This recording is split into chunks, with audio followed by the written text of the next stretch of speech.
வணக்கம். 8ஆம் நம்பர் தலைவர் பேசுறேன். தமிழ்நாட்டுல குண்டக்க மண்டக்க மின்சாரத்துல பில்லு போட்டு ஏத்துறாங்க அப்படின்னு நான் நான் தான் சொன்னேன். எல்லாரும் இப்ப YouTube, Facebookலயும் சொன்னாங்க. நான் தான் ஆதாரப்பூர்வமா வால் போஸ்ட் அடிச்சே ஒட்டினேன். ரூ. 80க்கு எனக்கு ஃப்ரீ கரண்ட் பெரும்பாலும் ஃப்ரீ கரண்ட் வருது. ரூ. 80க்கு கட்ட தவறியதால ரூ. 3500 போடுறாய்ங்க. பகல் கொள்ளையா? அது வழிப்பறியா? என்ன பண்றாய்ங்க? இது ஈபி சார்ஜா? ரூ. 80க்கு ஒரு ரூ. 150 போடலாம். ரூ. 3500 போட்டாய்ங்க அப்படின்னு நம்ம சொன்னோம். வால் போஸ்ட்டும் அடிச்சு ஒட்டிட்டோம். அது நம்ம சேனல்லயே ஏறக்குறைய 2,00,000 பேர் பார்த்திருக்கேன். சன் டிவிக்காரன் போட்டதுல 25,00,000 பேர் பார்த்திருக்கேன். அது பார்த்தீங்கன்னா, அரசாங்க கதவ போய் முட்டிருச்சு. விசை கதவ போய் தொட்டுருச்சு, முட்டிருச்சு. நான் ஏற்கனவே நாட்டுல வந்து குப்பைகள், கூளங்கள்லாம் அதிகமாகி போச்சு. இது முன்னாடி இருந்த காலம் எப்படி இருந்துச்சுன்னா, கழுதையே மேயும். ஒரு ஒரு பஞ்சாயத்துக்கு 4, 5 கழுதை வாங்கி விடுங்க அப்படின்னு நான் சொல்லியிருந்தேன். அது அந்த செய்தி பிரதமர் ஆபீஸ போய் முட்டிருச்சு.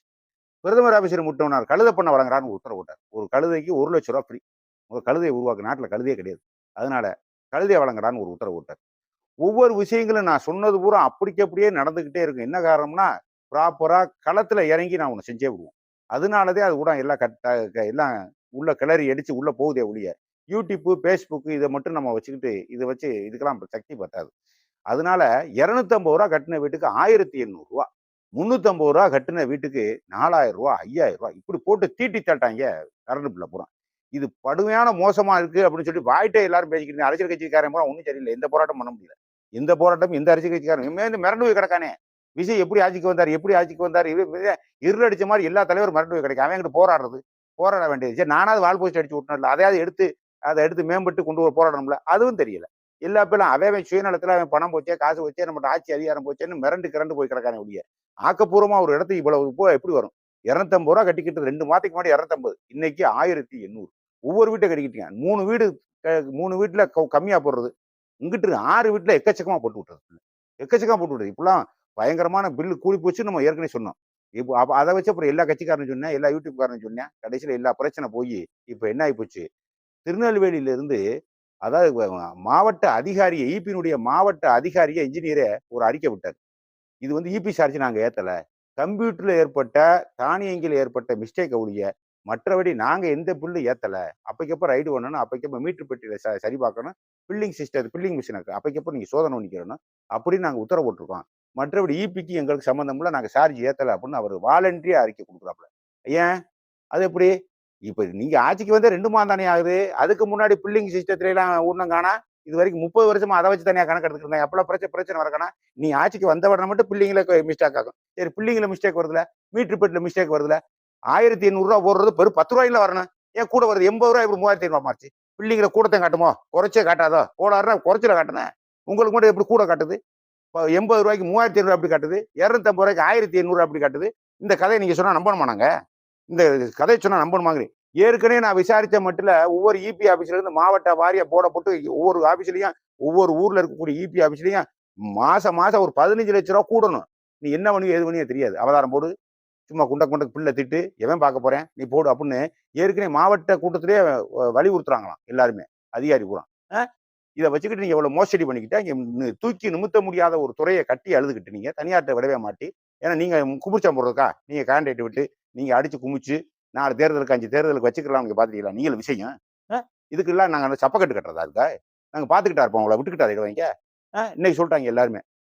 ஒரே ஒவ்வொரு மாவட்டத்துல இருந்தும் ஒரு அறிக்கை கேட்கிறாராம். இதே மாதிரி திருநெல்வேலி மாவட்டத்துல இருந்து ஒரு அறிக்கை கேட்ட மாதிரி சிவகங்கை மாவட்டத்துல இருந்து ஒரு அறிக்கை கேட்கிறாராம். அவர்கிட்ட இபில பெரிய அதிகாரிட்ட ஒவ்வொருத்தையும் அறிக்கை கேட்டு என்ன ஏதுன்னு மிஸ்டேக்கா இனிமே அதிரடியா கலாய் பண்ணணுமா, மீட்டு சரியா இருக்கான்னு பாக்கணுமா, பில்லிங் மிஷின் சோதனை பண்ணணுமா. கிழிச்ச பில்லிங் மிஷினை 30 வருஷம் என்ன பண்ணியா? 30 வருஷம் அந்த ஆட்சிக்கார இப்ப சொல்லலையா? பில்டிங் ஏத்துனா ஏத்துனேன், ஏத்தலன்னா ஏத்தல. 2 வார்த்தையை முடிப்பேன். உங்கள மாதிரியா பூடகமாவா பேசிக்கிட்டு இருக்கேன்? இங்கிட்டு 270 மீட்டர் போடுறது, அங்கிட்டு 470 பில்ல வசூல் பண்றது, இங்கிட்ட 200 யூனிட் ஃப்ரீன்னு விடுறது. அப்ப சினிமாவாது? சினிமா வாங்குறது ஆரம்ப காலத்துல இருந்தே மக்களை பூரா ஏமாத்துறது மாதிரி நாட்டு மக்கள் இவங்களுக்கு என்ன தெரிய போகுது? பில்லிங் எவன் பார்க்க போறேன், எவன் பிள்ளை எவன் பார்க்க போறேன் அப்படிங்கிறதுக்காக எல்லாரும் கூடி மந்திரி சபை ஊரம் கூடி சிக்கல் படுத்துறியா நீங்க மக்களை? உனக்கு பணம் தேவை, அதுக்கு நாங்க என்ன பண்ணுவோம்? எரிச்சதுக்கு தானே நான் பணம் கொடுக்கலாம். எரிக்காதுக்கு பூரா 5,000 10,000 கட்டுச்சு. எவன் தாலியை பிடிச்சி அக்கிறது? எவன் தாலியை பிடிச்சி இங்க வேலையும் இல்ல, வெட்டியும் இல்ல, மழையும் இல்ல, தண்ணியும் இல்ல, கிராமத்துல ஒரு நாள் பொழப்பு ஓட்டுறது உயிரே போகுது. உங்களுக்கு தெரியுமா? நீ என்ன 1000 கோடி 5,000 கோடி சினிமாவில் நடிச்சு 10,000 கோடி வச்சுக்கிட்டு அரசியல் வந்து நீங்க ஈஸி ஆட்சியை பிடிச்சி போயிருக்கீங்க. உங்களுக்கு என்ன தெரியும்? அரசாங்கத்துல நட்டம் வந்துச்சுன்னா இபில நட்டம் வந்துச்சுன்னா ஏழை விடணும் தனியாட்ட. அது ஓ வேலை. எங்க வேலையாது? எதுக்கு எடுத்தாலும் எங்க நாங்களா கிடைச்சேன்? 200 யூனிட் நான் கேட்டோமா? கேட்டமா நான் ஆரம்பத்தை சொல்லிக்கிட்டு இருக்கேன். 1,50,000 கோடி கடன் ஆகி போச்சு. வேணாம் அந்த நிர்வாகம் உங்களால் நடத்தவே முடியாது. தனியார்ட்ட விடுங்க. நிக்காத மின்சாரமா இருக்கும். நிக்காத மின்சாரமா கொடுப்பேன். பழைய வயர் 50 வருஷத்துக்கு முன்னாடி இந்த வயர் ஓட்ட வீட்லையும்.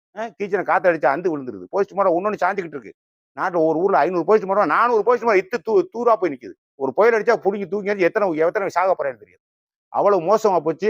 ஆளே கிடையாது. 60 பேர் வேலை பார்க்கக்கூடிய ஆபீஸ்ல 10 பேர் வேலை பார்க்கறேன். 15 பேர் வேலை பார்க்கறேன். கூடுதலா ஆள் போடுறதுக்கு காசு போடுறதுக்கு காசு சம்பளம் கொடுக்க காசு இல்லையா? இவ்வளவு தூந்து உணர் நிர்வாகத்தை வச்சுக்கிட்டு நீ வந்து போடி கணக்கு எழுதிக்கிட்டு ஏழை பாளையிட்ட நீங்க பாட்டுக்கு 5,000 10,000 இப்படி வாங்கினீங்கன்னா உங்களை கண்டிக்காம என்ன பண்ணுங்க?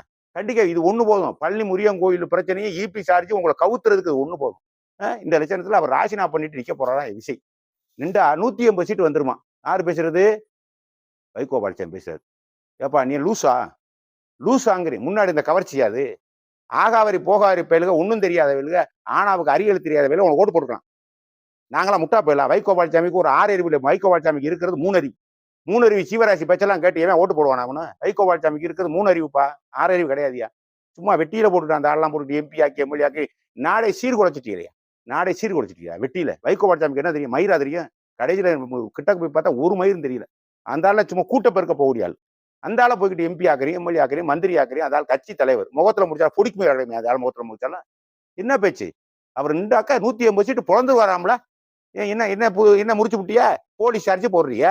பழனி கோயிலில் இருக்கக்கூடிய சுத்தப்புறம் ஏழை விடுறீங்க. போலி பத்திரம் போடுறீங்க. அரசு வைக்கிற நியமிக்கிறதுக்கு 150 ஒரு 200 லஞ்சம் வாங்குறீங்க. எங்க பார்த்தாலும் குவாரி ஓடிக்கிட்டு இருக்கு. நீங்க என்னத்தை கழிச்சிய? அதை சொல்லுங்க. லஞ்சத்தை ஒழிக்கிறீங்க. லஞ்சத்தை ஒழிக்கிறப்ப இருந்து என்ன தெரியுது? லஞ்சத்தை ஒழிக்கிறீன்னு சொல்லிட்டு லஞ்சத்தை வாங்கிட்டு இருக்காங்க. அதை பார்த்துக்கிற கவனிக்கக்கூடிய விஷயம் தான். லஞ்சத்தை ஒழிக்கிறேன்னு சொல்லிட்டு லஞ்ச ஒழிப்புத்துறை ஒரு 4 ஆபீஸ் ரைடு கொண்டு வருது. இவங்க எங்களுக்கு கூட பூந்து அடிச்சுக்கிட்டு இருக்காது. யாருங்க அவனை திசையை மாத்தி வர்றது? நம்மகிட்ட திசையை மாத்தி விட்டுட்டு போய்கிட்டு இருக்காங்க. நீங்க ஒரு எலெக்ஷன் திருப்பி வரும். நீ ராசினா பண்ணிட்டு வைப்பிய. நீ 180 சீட்டு பிடிப்பிலாக்கும். 8 சீட்டு பிடிச்சா நான் சுண்டி கூப்பிட்டுக்கிறேன். 8 சீட்டு பிடிச்சீங்கன்னா நீ சுண்டி கூப்பிடுறேன். நான் மீசையை வைக்க மாட்டேன். மீசை வச்சுக்கிறேன். பாத்துக்குருவான். முட்டா பேலா இருக்கேன் உங்களுக்கு ஓட்டு போடுறதுக்கு. ஏதோ கவர்ச்சியில வந்து சினிமால இருந்து ஆகி ஒன்றும் தெரியாத பயமக்கட்ட ஓட்டை வாங்கிட்டு அங்கே போய் ஷர்ட்டை பண்ணிக்கிட்டு அங்கே அதாக்கும் இதாக்கும் 1000 காளையமானின்னு பேசிக்கிட்டு தாய் மாமன் திட்டங்கிறது, தாய் மருமகள் திட்டங்கிறது. இங்கே காசு நாடு இங்கே புலந்து போய் கிடக்க. எதுக்கு எடுத்தாலும் கடனை வாங்கி வச்சுட்டு போயிட்டாங்கன்னு சொல்லிட்டு ஈபி துறையில் இப்போ 20,000 கோடி கடன் வாங்கியிருக்கீங்க இல்லையா?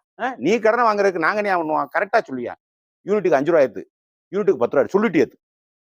சும்மா சொல்லாம அங்கே ஒன்று எழுதி வச்சுக்கிட்டு இங்கே வந்து சும்மா நாச்சுக்கு இப்படி திருசாலம் பண்ணி விடக்கூடாது. பயப்படக்கூடாது. ஏன் கூட வாங்கின பிள்ளைலாம் என்னாச்சு? ஏன் இப்படி பின் வாங்குறீங்க? எதிர்ப்பு வந்துச்சுன்னா நாட்டில் எதிர்ப்பு வந்துச்சுன்னா நான் ஒன்று ஒட்டினா அது பிரச்சனை பெருசாக்கிரும். நான் அதே வால் போஸ்ட் ஒட்டினேன். ஆதாரப்பூர்வமா அச்சு அசலா நான் ஒருத்தினே இந்தியாவில் தமிழ்நாட்டில் நான் ஒட்டினேன். இந்த வெடிச்சிருச்சா பூகம்பம்? என்னைய போலீஸ் 4-5 தடவை துருவி விசாரிச்சாங்க. துருவி விசாரி என் போஸ்ட் பெரிய பிரச்சனைக்கு உருவாக போகுதுன்னு எனக்கு தெரியும். என்ன காரணம்? உங்களோட உண்மை இல்லையா? நிர்வாகத்துல உண்மை இல்லையா? நான் யூனிட்டுக்கு இவ்வளவு ஏத்துறேன், இவ்வளவு இறக்குறேன். இது பிரி இல்ல. ஓப்பனா சொல்லிட்டு போறதுக்கு என்னையா? எதுக்கு? அப்படித்தானே எல்லா வேலையும் இப்படித்தானே பாப்பியா? அப்பனா எல்லா வேலையும் இப்படித்தானே பாப்பியா? உங்களுக்கு 180 சீட்டு போடுவானாக்கும். 8 சீட்டு நீ பிடிச்சிட்டியா? நீ எலெக்ஷன் வந்துச்சுன்னா நான் மீசியை வச்சுக்கிறேன் பாப்போம்.